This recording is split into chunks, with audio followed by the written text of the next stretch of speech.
Welcome friends, once again स्वागत है आप लोगों का कॉमर्स विद अनिल सर में। तो फ्रेंड, जैसे आपको पता हुआ है, हमने इकोनॉमिक्स का लेक्चर स्टार्ट किया हुआ है और हम सेकंड लेसन पढ़ रहे हैं यूटिलिटी एनालिसिस। तो लास्ट वीडियो में हमने क्या स्टार्ट किया था? Law of diminishing marginal utility. हमने लॉ का इंट्रोडक्शन कंप्लीट किया, हमने उसका इंट्रोडक्शन कंप्लीट किया, हमने उसका स्टेटमेंट कंप्लीट किया और हमने क्या क्या कंप्लीट किया था? एजम्पशंस, सॉरी एक्सप्लेनेशन नहीं कंप्लीट किया था। तो आज हम उस लॉ का एक्सप्लेनेशन करने वाले हैं। तो पिछले वीडियो में आपने क्या क्या सीख लिया था? पिछले वीडियो में भाई हमने क्या सीखे थे? एजम्पशन सीख चुके थे। एजम्पशन में पहला पॉइंट रैशनैलिटी, जिसको हमने कंप्लीट कर लिया था। देन कार्डिनल मेजरमेंट कंप्लीट हो चुका था। होमोजेनिटी, कंटिन्यूटी, रीजनेबिलिटी, कॉन्स्टेंसी तक हमने कंप्लीट किया हुआ था। तो आज नेक्स्ट अगले पॉइंट से हम शुरुआत करते हैं। जैसे आपका नेक्स्ट पॉइंट है डिविजिबिलिटी, राइट। तो मार्शल ने इस लॉ में क्या बोला कि जो भी कमोडिटी कंज्यूमर कंज्यूम करेगा वो उसको डिवाइड करके कंज्यूम करना चाहिए, यानी कि acquired in a small quantity, right. छोटे छोटे टुकड़े में एक साथ पूरा खा जाओगे तो वैसे भी एक साथ तो पूरा खाना पॉसिबल ही नहीं है ना यार। तो वैसे भी हम कोई भी चीज़ डिविजिबिलिटी डिवाइड करके ही खाते हैं। आपको एक सिंगल सा वड़ा पाव, इतना बड़ा वड़ा पाव दे दिया जाए, तब भी आप टुकड़ा टुकड़ा ही खाते हो ना। एक साथ थोड़ी पूरा का पूरा खा लिया। भाई आदि मानव थोड़ी हम लोग, इज दैट क्लियर? वही हम लोग मुंबई जैसी सिटी में रहते हैं, लाइफ स्टाइल है हमारा, तो आराम से खाते हैं, ठीक है। डिविजिबिलिटी, तो इस लॉ ने क्लियरली क्या बोला? लॉ एज्यूम दैट, पढ़ते हैं जरा इसको हम लोग एक बार फिर से, राइट। एक मिनट, ब्रश उठा लो मैं, कलर कलर कलर भी चेंज कर लेते हैं इसका जरा, curve, it is okay, right. तो चलिए, ये मैंने कलर चेंज कर दिया। अब हम क्या पढ़ रहे हैं? डिविजिबिलिटी आपका 7th पॉइंट है। The law assume that the commodity consumed by the consumer is divisible so can be acquired in small quantities. भाई अगर वो स्मॉल क्वांटिटीज़ में नहीं कंज्यूम करेगा तो यूटिलिटी घटेगी कैसे? एम उसका डाउन ही नहीं होगा ना। पहला यूनिट खाया, फुल हो गया पेट, कोई प्रॉब्लम ही नहीं होगा फिर तो।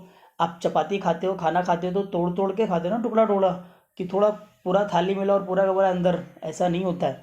तो डिविजिबिलिटी यहाँ पे क्लियर होना चाहिए, राइट। अब लास्ट पॉइंट पे हम आ गए हैं, that is single want. Last point क्या हमारा? Single want. A given commodity can satisfy single want of a person, right. Law assume करता है कि एक कंज्यूमर एक टाइम पे सिर्फ और सिर्फ अपनी सिंगल वांट को सेटिस्फाई करे, मोर देन वन वांट को उसको सेटिस्फाई करना नहीं है। Is that clear? आगे बोला गया कि द लॉ एज्यूम दैट, चलिए एक minute. So law assumes an experience of a single want which completely satiable given a point of time, right.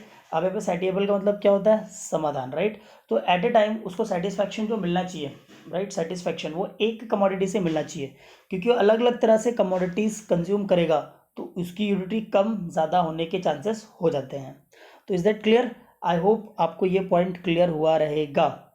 तो नेक्स्ट जो क्वेश्चन है दैट इज, राइट, अगला जो क्वेश्चन है वो हम लोग का है एक्सप्लेनेशन, राइट। ये टेबल है 2.2 में, वो आपकी law of diminishing marginal utility को एक्सप्लेन करने वाला है।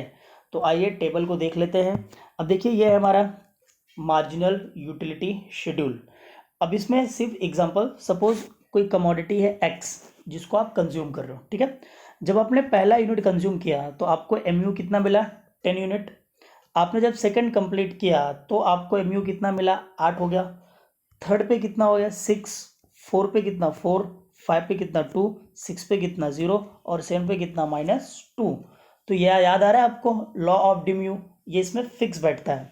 तो इसमें हमने सीखा था कि जैसे जैसे हम नंबर ऑफ कमोडिटी इंक्रीज करेंगे, 1 2 3 4 5, राइट, आपका जो एमयू होगा वो डिमिनिश होगा। देखिए डिमिनिश हो रहा है, यहाँ पे -2 हो गया, यहाँ पे फिर से क्या हो गया? -2, यहाँ पे फिर से -2, और यहाँ पे फिर से -2, यहाँ तो 0 हो गया, और यहाँ पे फिर से -2, यानी कि डिमिनिशेस होता चला गया, राइट। तो आई होप ये आपको क्लियर रहेगा। देन नेक्स्ट पॉइंट क्या आता है आपका? The table shows marginal utility keeps on diminishing will increase in consumption, correct, further become 0 and negative। Table क्या शो कर रहा था, यह शेड्यूल क्या शो कर रहा था कि मार्जिनल यूटिलिटी आपकी क्या हो रही है? डिमिनिश हो रही है। कब? जब आपका कंजम्पशन क्या हो रहा है? इंक्रीज हो रहा है। और एक स्टेज के बाद वो कितना हो जाता है? 0। उसके बाद में क्या हो जाता है? वो नेगेटिव। आई होप आपको इसका एक्सप्लेनेशन क्लियर हुआ रहेगा। राइट। अभी नेक्स्ट है जो आपका, ये है आपका डायग्राम। चलिए इस डायग्राम को एक्सप्लेन करते हैं हम लोग, आपने पहले ही पढ़ा हुआ है इसको, राइट। एक बार फिर से देख लेते हैं। तो इस डायग्राम में क्या बोला गया है, देखिए दो एक्सिस आपका, एक है आपका वाई एक्सिस और सेकंड क्या है आपका एक्स एक्सिस। एक्स पे क्या है आपका यूनिट ऑफ कमोडिटीज, वाई पे क्या है आपका मार्जिनल यूटिलिटी। देखिए इस डायग्राम में टी यू नहीं एक्सप्लेन किया गया है। तो जब आपने पहला यूनिट कंज्यूम किया तो आपको एम यू कितना मिला था 10। जब आपने सेकेंड यूनिट कंज्यूम किया तो एम यू कितना मिला आपको 8। जब आपने थर्ड यूनिट कंज्यूम किया तो एम यू कितना मिला आपको 6। जब आपने फोर्थ यूनिट कंज्यूम किया तो एम यू कितना मिला आपको 4। जब आप फिफ्थ पे आए तो कितना मिल गया 2, और सिक्स पे कितना मिला 0, और सेवन पे आए तो क्या होगा नेगेटिव। ये देखो ये शेडेड एरिया है, राइट, शेडेड एरिया।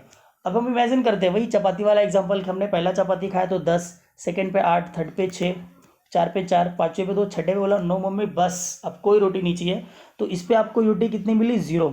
मम्मी ने बोला बेटा पतला हो गया है, बहुत दुबला पतला हो गया है, एक काम कर और एक खा ले।